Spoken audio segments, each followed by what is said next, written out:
ఈరోజు ఒక స్త్రీ కోసం మనము ధ్యానం చేద్దాం. ఈమె ఒక సంపన్న కుటుంబానికి చెందినటువంటి స్త్రీ. అనగా ఈమె ఒక రాజుగారికి కుమార్తె. అంత మాత్రమే కాదు, మరో రాజుగారికి భార్య. ఆమె పేరు మీకాలు. ఆమె పేరేంటి? మీకాలు. ఈమె సంపన్న కుటుంబానికి చెందినటువంటి స్త్రీ. అందుకనే ఇద్దరు రాజుల యొక్క కుటుంబంలో మంచి భోగభాగ్యాలు కలిగినటువంటి స్థితిలో ఉన్నటువంటి స్త్రీ ఈ మీకాలు. అంటే మొదట ఈమె గురించి మనం ఆలోచన చేయవలసినటువంటి విషయం ఏంటంటే, ఈమెకి మనకలాంటి కొన్ని ఆర్థిక పరమైనటువంటి బాధలేమి ఈవిడికి లేవు. మనకు బాధలు ఉన్నాయి. కొంతమందికి మీలో కొంతమందికి ఇల్లు లేదని, కొంతమందికి బంగారం లేదని, కొంతమందికి అప్పులు ఉన్నాయని, కొంతమందికి ఇంట్లో కొన్ని ఫైనాన్షియల్ ప్రాబ్లమ్స్, అంటే కొన్ని ఆర్థిక పరమైనటువంటి ఇబ్బందులు ఉన్నాయా లేవమ్మా? మీ అందరికీ ఉన్నాయి. ఈ మీకాలకి ఇలాంటి ఆర్థిక పరమైనటువంటి ఇబ్బందులు ఏమీ లేవు పాపం.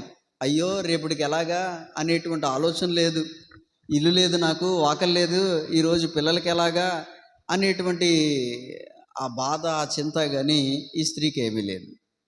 ఇంకా చెప్పాలి అని అంటే, ఈమె రాజవంశములో రాజకుమార్తెగా, ఇంకా చెప్పాలి అని అంటే గనక భోగభాగ్యాలు అనుభవిస్తున్నటువంటి ఒక స్త్రీగా ఉంది ఈ మీకాలు. హల్లెలూయా.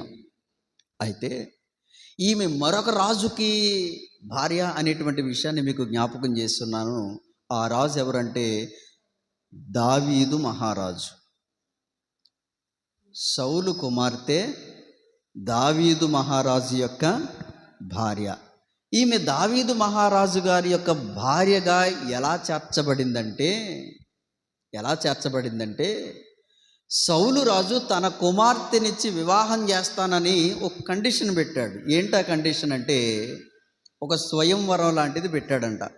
ఏంటా స్వయంవరం అంటే, ఫిలిస్తీయులలో నుండి 100 మంది యొక్క ముందోళ్లను, 100 మందిని ఫిలిస్తీయులను హతం చేసి విజయం సాధించి వస్తే, అలా విజయం సాధించి వచ్చినటువంటి వానికి నా కుమార్తెనిచ్చి వివాహం చేస్తానని ఒక స్వయంవరం ప్రకటించాడు సౌలు మహారాజు. ఆ వరుస క్రమంలో ఈ వర్తమానము సౌలు ద్వారా దావీదుకు చేర్చబడి, దావీదు ఫిలిస్తీయులలో 100 మందిని కాదు కానీ 200 మందిని ఫిలిస్తీయులను హతము చేసి వారి ముందోళ్లను తీసుకొచ్చి సౌలు రాజు యొక్క ముందు ఉంచి విజయం సాధిస్తాడు. అయితే తను చెప్పిన ప్రకారంగానే తన కుమార్తెను దావీదుకిచ్చి వివాహం చేశాడు. హల్లెలూయా. సరే, ఇక్కడి నుంచి మనం కొన్ని విషయాలు మనం జ్ఞాపకం చేసుకుందాం. ఈ వివాహం తన కుమార్తెకు లేదా దావీదుకు మేలుకరమైనటువంటి వివాహం కాదు ఇది. ఎందుకో తెలుసా? సౌలు వివాహం చేయాలని అనుకున్నాడు, కానీ ఈ వివాహము దావీదు యొక్క మేలు కొరకు కానీ, లేకపోతే తన కుమార్తె అయినటువంటి మీకాలు యొక్క మేలు కొరకు కానీ జరిగించినటువంటి వివాహం అయితే కాదు. ఎందుకంటే మనం గమనించగలిగినప్పుడు, ప్రియమైనటువంటి దేవుని బిడ్డలారా, ఇది దావీదు మీద ఒక రకమైనటువంటి కక్షపూరితమైనటువంటి వివాహం అని చెప్పుకోవాలి. ఎందుకంటే దావీదును హతమార్చటానికి చేసినటువంటి వివాహము అనేటువంటి విషయాన్ని మీకు జ్ఞాపకం చేస్తూ ఉన్నాను. పరిశుద్ధ గ్రంథములో నుండి 1 సమూయేలు గ్రంథము 18వ అధ్యాయం 19-20 వచనాలు మనం చదువుదాం. అయితే సౌలు కుమార్తె అయిన మేరబను దావీదునకు ఇయ్యవలసి ఉండగా సౌలు ఆమెను మెహోలతీయుడైన అద్రియేలుకిచ్చి పెళ్లి చేశాడు. అయితే తన కుమార్తె అయిన మీకాలు దావీదు మీద ప్రేమ కలిగి ఉండగా సౌలు విని సంతోషించి ఆమె అతనికి ఉరుగా ఉండునట్లు, ఫిలిస్తీయుల చెయ్యి అతని మీద ఉండునట్లుగా నేను ఆమెను అతనికి ఇత్తుననుకొని, ఇప్పుడు నీవు మరి ఒక దాని చేత నాకు అల్లుడు అవుదువని దావీదుతో చెప్పి. ఇక్కడ మనం గమనించగలిగితే ప్రియమైనటువంటి దేవుని బిడ్డలారా, దావీదికి తన కుమార్తెనిచ్చి వివాహం చేయటానికి, తన కుమార్తె దావీదికి మేలుకరంగా ఉండటానికి గురించి కాదంట, ఉరిగా ఉండునట్లుగా. ఆలోచన చేయండి. ఉరుగా ఉండినట్లుగా తన కుమార్తెనిచ్చి దావీదికి వివాహం చేశాడు. ఎందుకంటే దావీదు మీద ఒక రకమైనటువంటి కక్ష మొదలైంది. ఎందుకు ఆ కక్ష? దావీదు మీద సౌలుకున్నటువంటి ఆ కక్ష, దావీదు మీద సౌలుకున్నటువంటి ఆ విద్వేషం ఎందుకు, ఎక్కడి నుంచి మొదలయ్యింది అనంటే, దావీదు యుద్ధమందు విజయం సాధించి వచ్చినప్పుడు అక్కడ ఉన్నటువంటి కొంతమంది స్త్రీలు ఏం చేశారంటే, ఒక మాట, సౌలంట 1000 కొలదియు, దావీదు 10,000 కొలదియు స్తుతులు పాడారంట. ఆ మాట అంట సౌలునకు అమ్మా ఇంపుగా లేదంట. హృదయాన్ని ఉప్పొంగ చేసేటువంటి మాటలే కావాలి. అలాగని ఒక వ్యతిరేకపూర్వకమైనటువంటి మాట ఏదైనా వస్తే ఆ మాట ఇంపుగా ఉండదంట కొంతమందికి. అర్థమవుతుందా? ఇప్పుడు దావీదు మీద సౌలు కక్ష పెంచుకోవటానికి కారణం ఏంటంటే, ఆ స్త్రీలందరూ కూడా దావీదును పొగిడారు. దావీదు 10,000 కొలది అని పొగిడారంట. ఆ మాట సౌలుకి ఇంపుగా లేదు. అర్థమవుతుందా? అక్కడి నుంచి మొదలెట్టాడండి కక్ష. ఇంపుగా లేని మాట కక్ష. అర్థమవుతుందా? ఇంపుగా లేని మాటలు కక్షకు దారి తీసేటువంటి ప్రయత్నం జరుగుతుంది. అంటే దావీదు ఎప్పుడైతే అక్కడ ఉన్నటువంటి స్త్రీలందరి చేత కొనియాడబడ్డాడో అప్పటి నుంచి సౌలు చంపాలని అనుకుంటున్నాడు. ఎలా చంపాలని అనుకుంటున్నాడంట? తన కుమార్తెనిచ్చి ఉరిగా ఉంచి చంపాలని అనుకున్నాడంట. అయితే ప్రియమైనటువంటి దేవుని బిడ్డలారా, ఈ మీకాలు దావీదుని, మీకాల గురించి కొన్ని లోతైనటువంటి విషయాలు కొంచెం మనసు పెట్టి ఆలకించండి. ఈ మీకాలు దావీదుని ప్రేమించి పెళ్ళాడింది. ఎందుకంటే మీకాలు దావీదుని ప్రేమిస్తుందనే సంగతి తెలిసిందంట. మంచిది, ఇదే అనుకూలమైన సమయం అని అనుకుని దావీదును ప్రేమించినటువంటి మీకాలనిచ్చి వివాహం చేశాడు. అంటే మీకాలు దావీదుని ప్రేమించి పెళ్ళాడింది. అర్థమవుతుందా? అయితే మీకాలు కూడా దావీదుని ప్రేమించి పెళ్ళాడింది, ప్రేమించి ఇష్టపడి పెళ్ళాడింది. బహుశా దావీదుని ఏం చూసి ఇష్టపడి ఉంటుంది? మాట పరిచయాలు లేవు, మాట్లాడుకున్నట్టుగా లేవు, కనీసం చూసుకున్నటువంటి పెళ్లి చూపులు కూడా లేవు. అయినా సరే దావీదును ప్రేమించింది అని అంటే బహుశా నేను అనుకుంటున్నాను, దావీదు మనం గమనించగలిగితే గనక దావీదు అక్కడ ఉన్నటువంటి యుద్ధములో చేసినటువంటి ఆ బలశౌర్యాన్ని బట్టి, గొల్లియాతుని ఓడించినటువంటి ఆ బలశౌర్యాన్ని బట్టి, ఇంకా ఆలోచన చేస్తే సైనికుల చేతను, ఇంకా కొంతమంది స్త్రీల చేతను కొనియాడబడుతున్నటువంటి ఆ మంచి విధానాన్ని బట్టి, ఒకవేళ ఆ రీతిగా బాహ్యంగా అతనిని చూచి, దావీదును చూచి, అతని శౌర్యాన్ని చూచి, అతని బలాన్ని చూచి, అతని సౌందర్యాన్ని చూచి ఇష్టపడి ప్రేమించిందేమో. మొత్తం మీద ఎలా ప్రేమించిందో కానీ ప్రేమించింది, పెళ్ళాడింది. అయితే ఆలోచన చేస్తే ఒకరోజు సౌలు చంపాలనుకున్నాడంట. ప్రియమైనటువంటి దేవుని బిడ్డలారా, సౌలు చంపాలని అనుకున్నప్పుడు అక్కడ మనం గమనించగలిగితే, ప్రియమైనటువంటి దేవుని బిడ్డలారా, ప్రేమించి పెళ్ళాడినటువంటి ఈ స్త్రీ అయినటువంటి మీకాలు తన భర్త కొరకు చేసినటువంటి ఓ మంచి సాహసాన్ని మనం గమనించగలిగితే, సమూయేలు మొదటి గ్రంథం 19వ అధ్యాయము 11వ వచనం నుంచి మనం చదివితే, సౌలు దావీదును చంపవలనని ప్రయత్నిస్తూ ఉండగా ఉదయమున అతనిని చంపవలనని పొంచియుండి దావీదును పట్టుకొనటానికి సౌలు అతని ఇంటికి దూతలను పంపగా, దావీదు భార్య అయినటువంటి మీకాలు, ఈ రాత్రి నీ ప్రాణము నీవు దక్కించుకుంటేనే కానీ రేపు నీవు చంపబడదువని చెప్పి కిటికీ గుండా దావీదును దింపగా అతడు తప్పించుకుని పారిపోయాను. ఇక్కడ మనం గమనించగలిగితే గనక తన భర్త యొక్క ప్రాణమును దక్కించుకుని పారిపోవటానికి ఓ మంచి మార్గం చూపించింది మీకాలు. మంచి విషయమే. ఎందుకో తెలుసా? ప్రేమించింది కదా, ప్రేమించింది, ప్రేమ కలిగి ఉంది. కాబట్టి ఇక్కడ మనం గమనించగలిగితే గనక ఈ మీకాలు ఏం చేసిందంటే, నా తండ్రి అయినటువంటి సౌలు నిన్ను చంపజూచుచున్నాడు, ఈ వర్తమానం నా చెవిని కూడా పడింది. కాబట్టి నువ్వేం చేస్తావంటే, రేపటికి నీ ప్రాణం ఉండాలంటే ఈ రాత్రి నువ్వేం చేయాలంటే పారిపోవాలి. ఎలా పారిపోను అనంటే, తానున్నటువంటి గదిలో నుంచి, కిటికీలో నుంచి కదా, ఆ మీకాలంట కిటికీలో నుంచి దావీదును దింపి పారిపోయేలా చేసిందంట. మంచి విషయం. ఇక్కడ మనం గమనించగలిగితే ప్రియమైనటువంటి దేవుని బిడ్డలారా, ఇక్కడ మనం గమనించగలిగితే గనక తన భర్త యొక్క ప్రాణాన్ని కాపాడగలిగినటువంటి స్త్రీగా మీకాలు ఉందనే విషయాన్ని మీకు జ్ఞాపకం చేస్తూ ఉన్నాను. మనం కూడా చాలా సందర్భాలలో భర్త మీదకు వచ్చేటువంటి కీడు కానీ, ఉపద్రవాలు కానీ, నాకు సంబంధం లేదు, ఏం చేసుకుంటారో చేసుకోండి అని మనం అలా ఒట్టిని ఊరుకుని ఉండకుండా, ఒక ఉపయుక్తమైనటువంటి పని చేసి తన భర్తను, తన కుటుంబాన్ని కాపాడుకోగలిగేటువంటి స్త్రీగా మీరు ఉండాలి అనే విషయాన్ని మీకు జ్ఞాపకం చేస్తున్నాను. మీరు ఆలోచన చేయండి. సుఖ సంతోషాలలో, భోగభాగ్యాలలో భాగమిచ్చినటువంటి తన భర్తతో పాటు సంతోషించి ఆనందించినటువంటి స్త్రీలు కష్టాలలో, ఇరుకుల్లో, ఇబ్బందుల్లో భర్తతో పాటు ఉండలేక విడిచి వెళ్ళిపోతున్నటువంటి వాళ్ళు చాలామంది ఉన్నారు. ఉన్నారా లేరా? ఆలోచన చేయండి. సంతోషంలో పాలు పంచుకుంటున్నారు, ఆనందంలో పాలు పంచుకుంటున్నారు, ఉన్నప్పుడు వానితో పాటు తింటున్నారు, ఉంటున్నారు. కానీ లేని స్థితికి వచ్చేసరికి విడిచిపెట్టేసేటువంటి ప్రయత్నం చేస్తూ ఉన్నారు చాలామంది.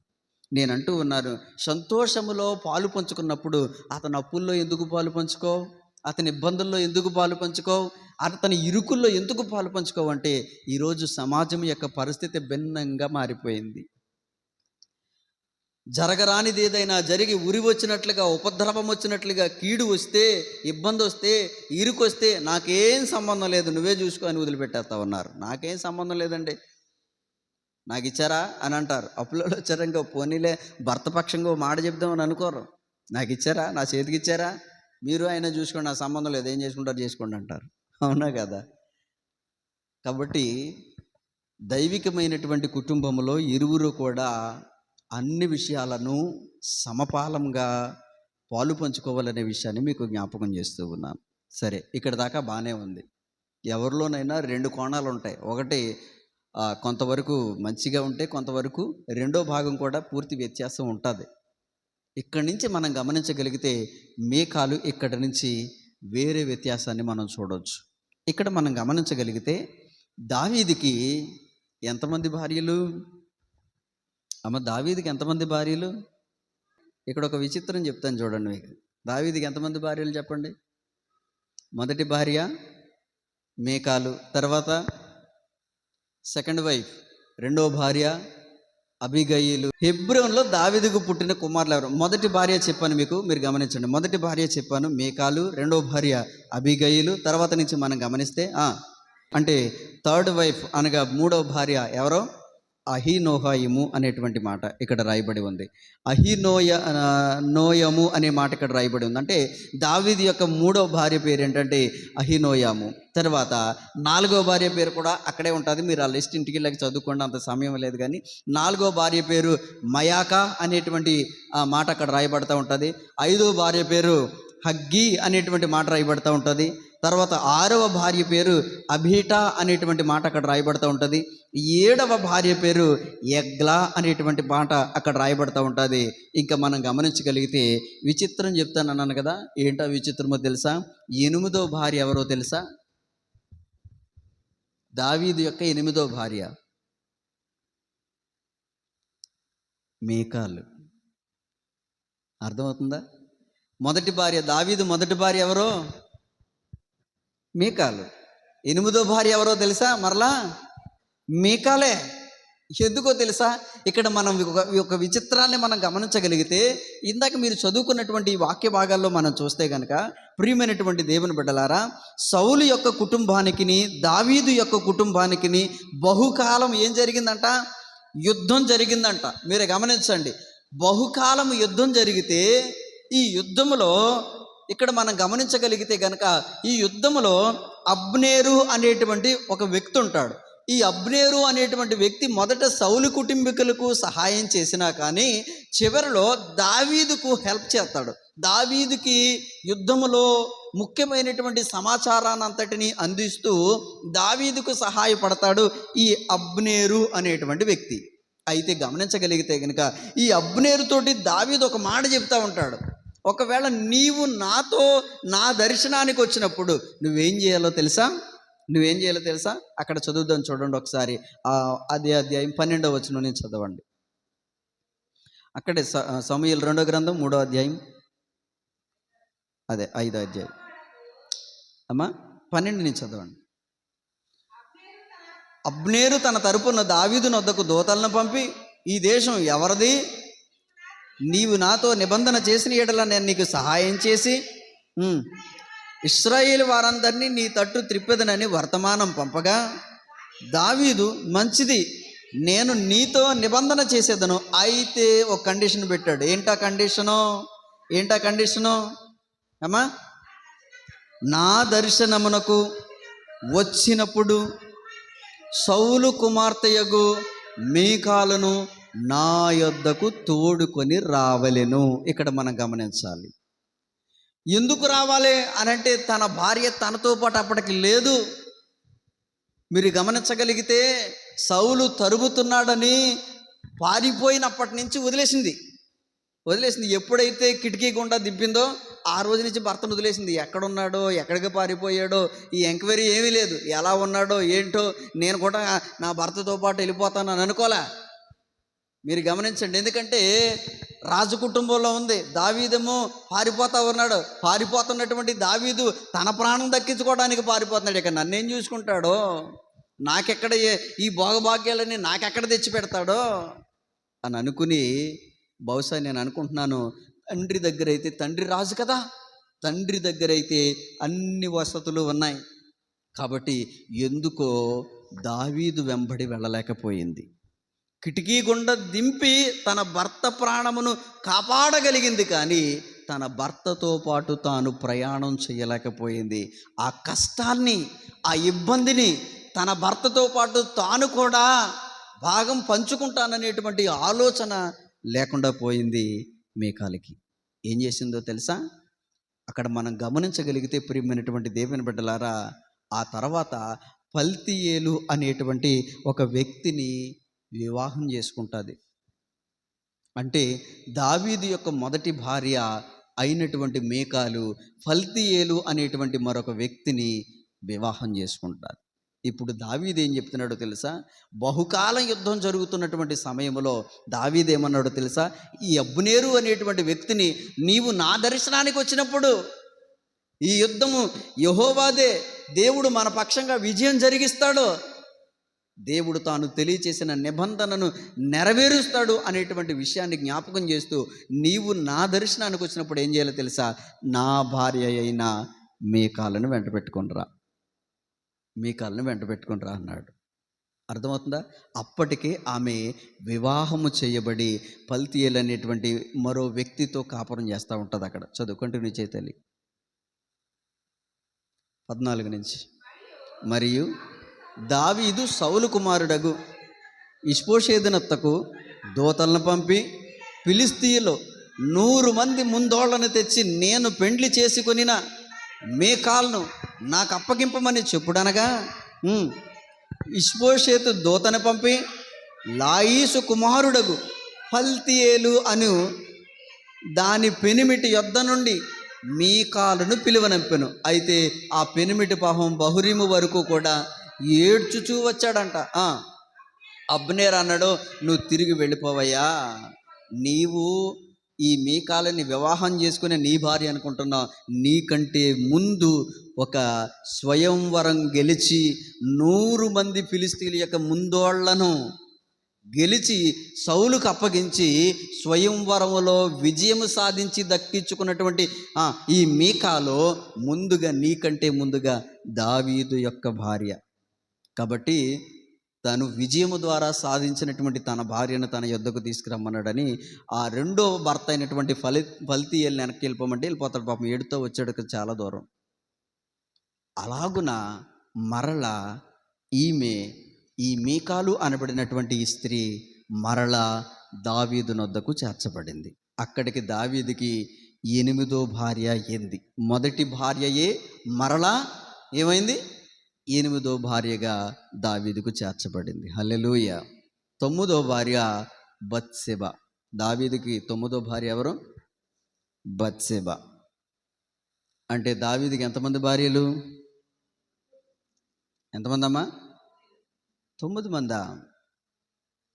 సమూయేలు 2వ గ్రంథం 5వ అధ్యాయం 13వ వచనం.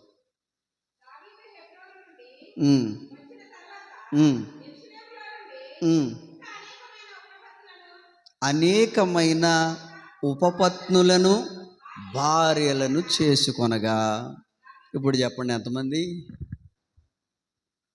9 దగ్గరే ఆగిపోయారు. బత్షెబ 9 అంటే 9 దగ్గరే ఆగిపోయారు. ఇప్పుడు చెప్పండి అమ్మా ఎంతమంది? అనేక మంది. అంటే ఆ రోజుల్లో రాజవంశములో ఉన్నటువంటి రాజులకు దేవుడు బహుభార్యత్వాన్ని దేవుడు ఆ రోజుల్లో అనుమతించాడు. ఈ రోజుల్లో అది నిషేధం. క్రొత్త నిబంధన కాలంలో అది నిషేధం. ఒక పురుషునికి ఒక స్త్రీయే, ఒక స్త్రీకి ఒక్కడే పురుషుడు అని దేవుని నిబంధన తెలియచేస్తూ ఉంది. హల్లెలూయా. కాబట్టి ప్రియమైనటువంటి దేవుని బిడ్డలారా, ఇలాగున మనం గమనించగలిగితే దావీదుకు మరలా 8వ భార్యగా మీకాలు దావీదునొద్దకు అబ్నేరు ద్వారా చేర్చబడినట్లుగా మనం చూస్తూ ఉన్నాం. అయితే ఈ అబ్నేరు ద్వారా దావీదునొద్దకు చేర్చబడినటువంటి ఈ మీకాలు గురించి కొన్ని విషయాలు మనం ఆలోచన చేస్తే, ఆమె చేసినటువంటి ఒక అవివేకమైనటువంటి పని ద్వారా, అవివేకమైనటువంటి క్రియ ద్వారా తనకు తెచ్చుకున్నటువంటి ఒక శాపగ్రస్తాన్ని తను తెచ్చుకున్నటువంటి విధానాన్ని మనం చూడగలిగితే గనక ప్రియమైనటువంటి దేవుని బిడ్డలారా, సమూయేలు 2వ గ్రంథం మనం ఇందాక చదువుకున్నాం కదా, మూలవాక్యంగా 6వ అధ్యాయంలో మనం చదువుకున్నప్పుడు ఆ వాక్య భాగాల్లో మనం చూసినప్పుడు 12వ వచనాన్ని మనం చూస్తే, ఒబేదేము అనేటువంటి ఆ వ్యక్తి ఇంటిలో దేవుని మందసం ఉంది. ఫిలిస్తీయుల యుద్ధములో ఫిలిస్తీయులు తీసుకుపోయినటువంటి దేవుని మందసాన్ని తీసుకుని వచ్చి ఒబేదేము అనేటువంటి ఇంటిలో పెట్టగా, ఒబేదేము యొక్క కుటుంబం వారందరూ ఆశీర్వదించబడితే, దావీదు ఆ సంగతి తెలుసుకుని ఏం చేశాడంటే దేవుని మందసాన్ని మరలా ఒబేదేము ఇంటిలో నుండి తీసుకుని వస్తా ఉన్నాడంట. హల్లెలూయా. అయితే ఆలోచన చేస్తే కనుక ఆ మందసాన్ని అనగా దేవుని యొక్క ఉన్నతమైనటువంటి ఆ పరిశుద్ధ మందసాన్ని, నిబంధన మందసాన్ని క్రొత్త బండిలో ఎక్కించుకొని మోసుకొని ఊరేగింపుతో ఉత్సాహంగా స్తుతిస్తూ ఆరాధిస్తూ ఘనపరుస్తూ ఆ మహోన్నతుడైనటువంటి ఆ దేవుణ్ణి స్తుతిస్తూ ఆ మందసాన్ని తీసుకొస్తూ ఉన్నాడు. దావీదు పోయి దేవుని మందసమును ఒబేదేము ఇంటిలో నుండి దావీదు పురమునకు ఉత్సవముతో తీసుకుని వచ్చెను. హల్లెలూయా. తెలుసా ఉత్సవం అంటే? ఉత్సవాలు అంటారు, విన్నారా? ఉత్సవం అంటే ఒక పండగ, ఒక రకమైనటువంటి ఊరేగింపు, ఒక పండగలాగా తీసుకొస్తా ఉన్నాడంట. మీరు గమనించండి. దేన్ని అనంటే దేవుని యొక్క మందసాన్ని ఆ సమయంలో ఏం చేస్తా ఉన్నాడంటే, అక్కడ 14వ వచనం మనం చదవగలిగితే, దావీదంట నారతో నెయ్యబడినటువంటి ఒక ఎఫేదును ధరించాడంట. అంటే రాజవస్త్రాలు తీసేశాడు. మీరు గమనించండి, రాజవస్త్రాలు తీశాడు అంటే ఇందులో మనం గమనించాలి. ఇది కొంచెం ముందుకు చదివిన తర్వాత వివరించుకుందాం. చదువుతాను.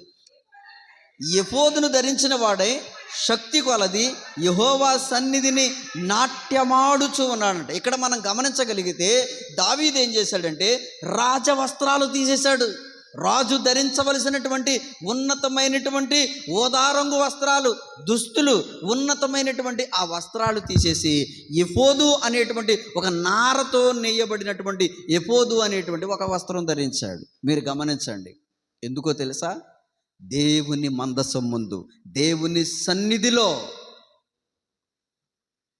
ఎవ్వరూ ఎక్కువ కాదు. అర్థమవుతుందా?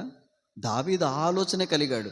ఒకవేళ నేను రాజవస్త్రాలు ధరించి రాజదండం పట్టుకెళ్తే వీళ్ళందరూ నన్ను కొనియాడతారు, నన్ను పొగుడుతారు. కానీ ఇక్కడ ఘనత, మహిమ, ప్రభావాలు ఎవరికి చెందాలి?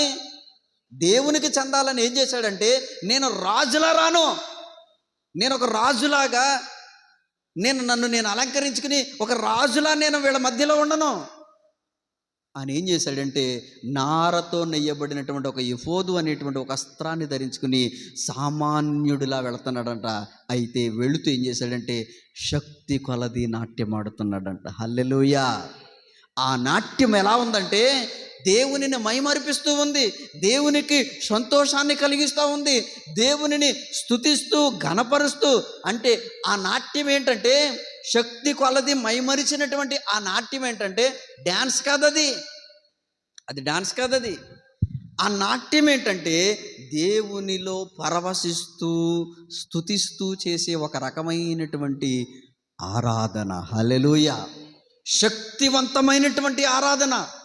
అందుకనే దావీదులో దేవునికి నచ్చేటువంటి ఓ ప్రాముఖ్యమైనటువంటి మంచి గుణమేంటో తెలుసా? దావీదు ఎల్లప్పుడూ దేవుని స్తుతించేవాడంట. హల్లెలూయా. దావీదు ఎప్పుడంట?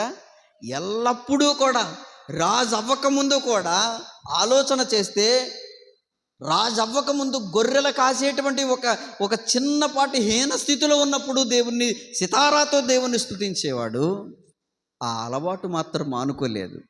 ఎవరైతే ఎప్పుడూ దేవునిని స్తుతిస్తూ ఘనపరుస్తారో వారి స్థితిగతులు క్రమక్రమంగా మారుతూ ఉంటాయి. హల్లెలూయా. దేవునిని స్తుతించే విధానం మనం నేర్చుకోవాలి.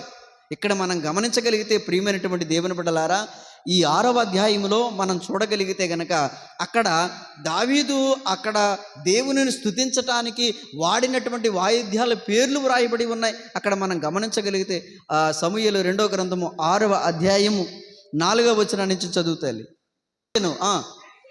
దావీదును ఇశ్రాయేలీలందరూ సరళ వృక్షపు కర్రతో చేయబడిన నానా విధములైన సితారాను, స్వరమండలమును, తంబురలను, మృదంగములను, పెద్ద తాళములను వాయించుచు యెహోవా సన్నిధిని నాట్యమాడుతున్నాడు. ఎన్ని రకాల వాయిద్యాలు పెట్టాడో చూడండి. ఆ రోజుల్లో ఇది పెద్ద సౌండ్ సిస్టమ్ తెలుసా? ఆ రోజు చాలా పెద్ద సౌండ్ సిస్టమ్ ఇది. దేవుణ్ణి స్తుతించటానికి ఏర్పాటు చేసినటువంటి ఈ సంగీత వాయిద్యాలు ఏమేమి ఉన్నాయో తెలుసు. ఇక్కడ నానా విధములైనటువంటి సితారాలంట. సరళ వృక్షపు కర్రతో చేశారంట. ఈ నానా విధములైనటువంటి సితార, స్వరమండలం, తంబోర కదా, మృదంగము, తాళం, ఇలా కొడతారు కదా తాళం, అవి ఎన్ని రకాలైనటువంటి వాయిద్యాలు అక్కడ ఏర్పాటు చేశాడో చూడండి ప్రియమైనటువంటి దేవుని బిడ్డలారా. అన్ని రకాలైనటువంటి వాయిద్యాలతోటి దేవుని మందసము ఉత్సవంతో వస్తూ ఉంటే శక్తి కొలది నాట్యం ఆడుతున్నాడు. రాజు అనే మాట మర్చిపోయాడు. రాజుని కాదు నేను, నీ ఎదుట నేను ఒక సామాన్యుడినే, నేను ఒక పురుగు వంటి వాడను, ఒక మట్టి వంటి వాడను, ధూళి వంటి వాడను, ఆవిరి వంటి వాడను, నీ ముందు నేనెంత. చాలాసార్లు మీరు గమనిస్తే దావీదు దేవుని దగ్గర చెక్ చేసుకున్న విధానం ఎలా ఉంటుందో తెలుసా? నీ ముందు నేనెంత, నేనే పాటి వాడను. మీరు కీర్తనలు చదివినప్పుడు దావీదు కీర్తనలు కనపడతా ఉంటుంది. నేనే పాటి వాడను, నేనెంతటి వాడను, నా కుటుంబం ఏ పాటిది. దావీదు ఇచ్చినటువంటి సాక్ష్యాలు చూడండి.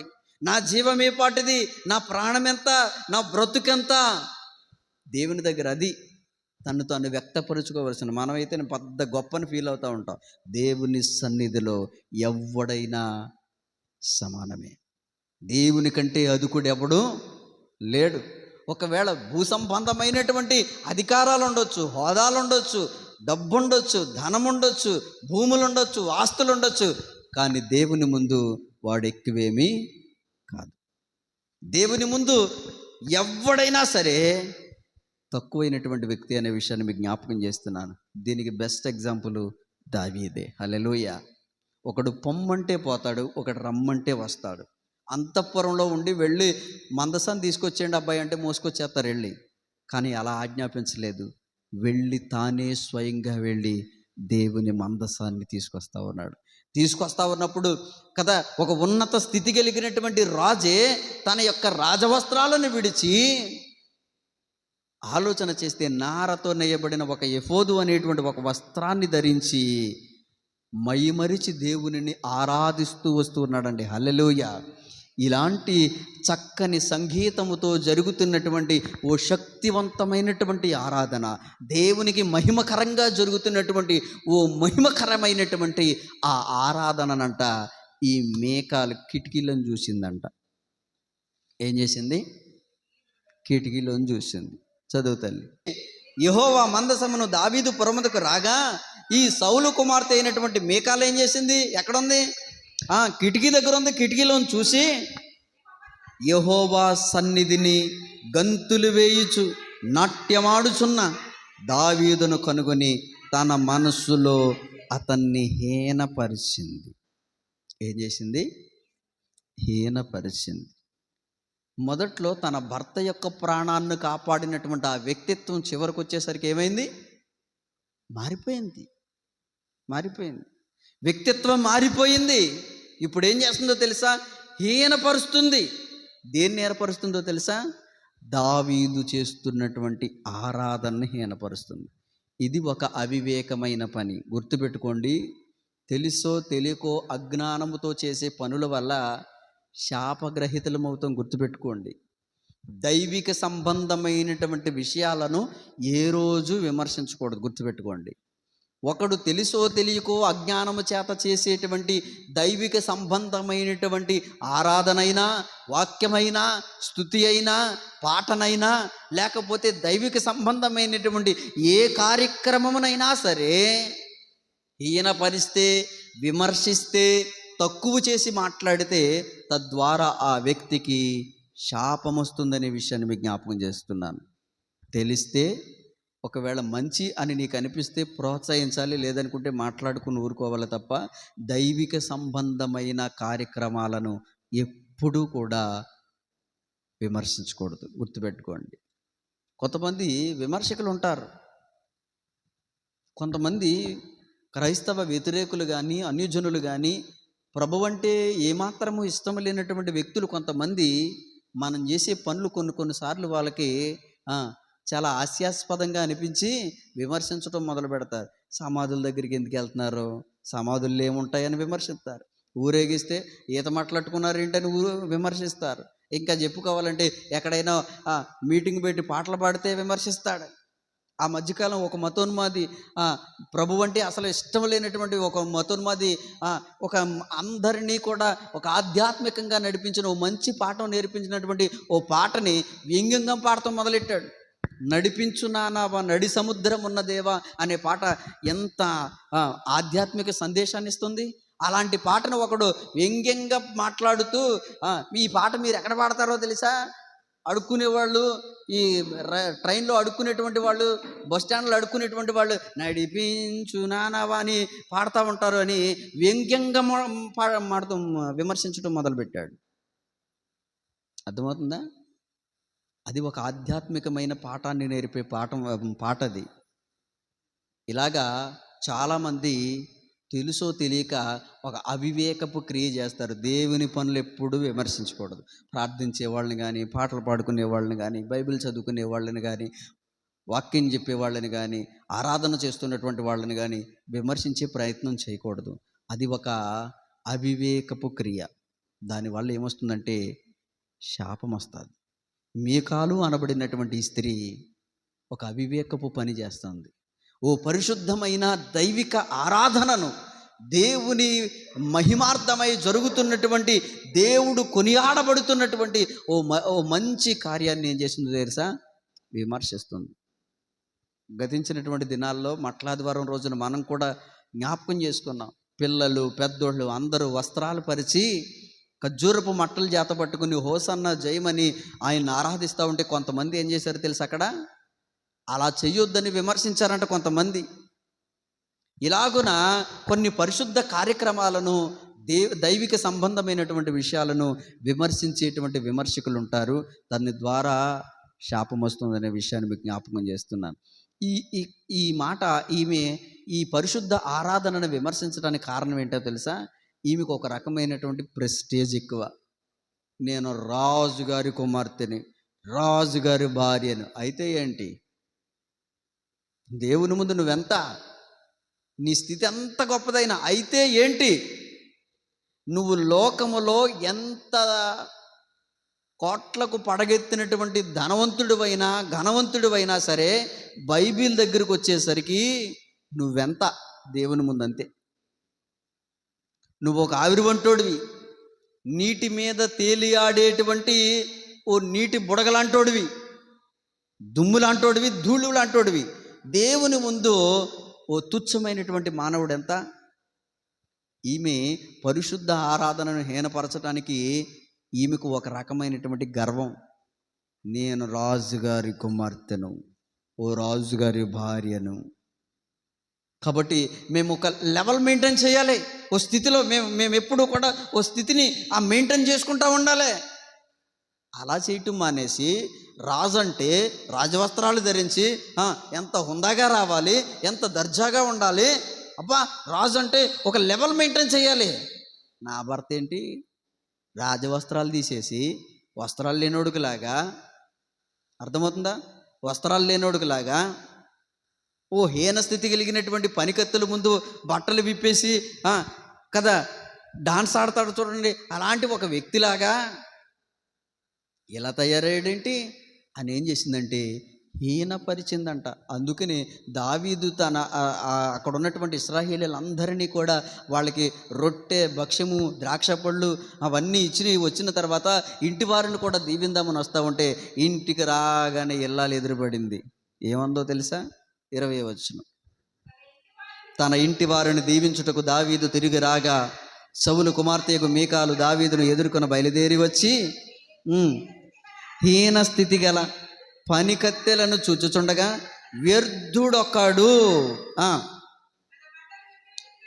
తన బట్టలు విప్పివేసినట్లుగా ఇశ్రాయేలీలకు రాజువైన నీవు నేడు బట్టలు తీసివేసి ఎంత ఘనంగా కనబడుతావో అని అపహాస్యము చేసిందంట. మీరు గమనించండి ప్రియమైనటువంటి దేవుని బిడ్డలారా, దేవుని ముందు మంచి ఆరాధన చేసినటువంటి దావీదు దేవుని దృష్టికి నీతిమంతుడిగా, పరిశుద్ధుడిగా కనబడతా ఉన్నాడు. కానీ తన భార్య అయినటువంటి మీకాలికి ఎలా కనపడ్డాడంట? వ్యర్థుల్లా కనపడ్డాడంట. వ్యర్థుడంటే పనికి మాలినోడు అని అర్థం. వ్యర్థుల్లా చూసింది. సరేనమ్మా ఏం అనలా, అమ్మా సరే నువ్వు అలా అనుకుంటున్నావు కదా, అనుకుంటే అనుకొని దావీదు చెప్పిన చక్కని సమాధానం ఏంటో తెలుసా? ఏమంటున్నాడో తెలుసా? నా దృష్టికి నేను ఇంకెంత అలుపుడునైనా పర్వాలా, దేవుని ముందు నేను ఎక్కువేమీ కాదు. ఎంత తగ్గిపో చూడండి. రాజరికము హోదాని విడిచిపెట్టి దేవుని ఆరాధించడానికి ఒక సామాన్యుడిలాగా గంతులు వేస్తూ ఆనందముతో నాట్యమాడుతూ శక్తి కొలది ఇక్కడ అంటున్నాడు, నేను దేవుని ముందు కాటాడాను. దేవుని మెప్పించడానికి, దేవుని గణపరచడానికి. దావీదుకి స్తుతేమి కొత్త కాదు. హల్లెలూయా. అర్థమవుతుందా? ఎప్పుడో రాజు అవ్వక ముందే గొర్రెలు కాసేటప్పుడే ఈ స్తుతిని ప్రాక్టీస్ చేశాడు. దావీదుకి స్తుతి కొత్త ఏం కాదు. కాబట్టి మైమరిచిపోయి దేవుణ్ణి ఆరాధన చేస్తూ వస్తూ ఉన్నాడు. దీనిని అవమానపరిచింది, హేళన చేసింది, హీనపరిచింది, ఇంకా చెప్పాలంటే అపహాస్యం చేసింది. ఆరాధించిన వ్యక్తిని వ్యర్థుడిగా చూసింది. ఇన్ని పనులు చేయటం వల్ల ఆమెకు జరిగినట్టు అవివేకపు క్రియ వల్ల ఆమెకు జరిగినటువంటి తీవ్రమైనటువంటి నష్టం ఏంటో తెలుసా? మరణం వరకు సౌలు కుమార్తెయగు మీకాలు పిల్లలు కనలేదు. శాపం తెచ్చుకుందా, ఆశీర్వాదం తెచ్చుకుందా? ఆ కిటికీలోని చూసినప్పుడు గబగబా కిందకు వచ్చి ఆమె కూడా చక్కగా దేవుని స్తుతిస్తే ఆశీర్వాదం పొందుకుందని కదా. అర్థమవుతుందా? వచ్చింది ఒక అవివేకపు క్రియ తీవ్రమైన నష్టాన్ని కలగజేసింది. కాబట్టి మనం తెలుసుకోవలసినటువంటి విషయం ఏంటో తెలుసా? దైవిక సంబంధమైనటువంటి కార్యక్రమాలు ఏవైనా సరే, పోనీలేండి దేవుని చిత్తం ఎలా ఉంటే అలా జరిగిందిలేండి, దేవుడు చూసుకుంటాడులేండి, ఇంకంతే, అంతవరకు సరిపెట్టుకోవాలి తప్ప దైవిక సంబంధమైన కార్యక్రమాలను మనం విమర్శించే ప్రయత్నం చేయకూడదు. ముఖ్యంగా ఆరాధనను కానీ, దేవుని స్తుతిని కానీ, దేవుని వాక్యాన్ని కానీ విమర్శించేటువంటి ప్రయత్నం మనం చేయకూడదు. మీకాలు అలాగున చేసి మరణం వరకు, అంటే చచ్చే వరకు కూడా పిల్లలు పుట్టలేదంట. ఎంత భయంకరమైన శాపమో! గొడ్రాలుగా చచ్చిపోయింది. అర్థమవుతుందా? అది ఒక రకమైనటువంటి శాపం పొందుకుంది. అలాంటి అవివేకపు క్రియలు మనం కూడా తెలుసో తెలియకో అజ్ఞానము చేత చాలా సందర్భాలలో దేవుణ్ణి వ్యతిరేకించి, దేవుణ్ణి దూషించి, అయ్యగారులను దూషించి, పాస్టర్ గారులను దూషించి, సేవకులను దూషించి, విమర్శించి ఆలోచన చేయండి. ఎన్నోసార్లు మనం కూడా తెలుసో తెలియకో మన ఇష్టానుసారంగా మాట్లాడుంటాం. అది ఒక అవివేకపు క్రియ. గుర్తుపెట్టుకోండి, దేవుడు ప్రతి దానిని లెక్కలోనికి తీసుకొస్తాడంట. దేవుడు ఏం చేస్తాడు? కడపటి కాసు చెల్లించు వరకు అన్నారు. నీలో ఉన్నటువంటి ప్రతి క్రియ విమర్శలోనికి దేవుడు తెస్తాడు, ఏది వదిలిపెట్టాడు. కాబట్టి అవివేకపు క్రియలు మాని, ఈ మీకాలు అవివేకపు క్రియ వల్ల తెచ్చుకున్నటువంటి శాపం ఎంత నష్టాన్ని కలగజేసిందో మీరు తెలుసుకున్నారు. కాబట్టి ఇక నుంచి దైవజనుల పట్లైనా, దైవిక సంబంధమైన కార్యక్రమాల పట్లైనా, దేవాలయం పట్లైనా సరే శ్రద్ధగా ఉండటం నేర్చుకోండి.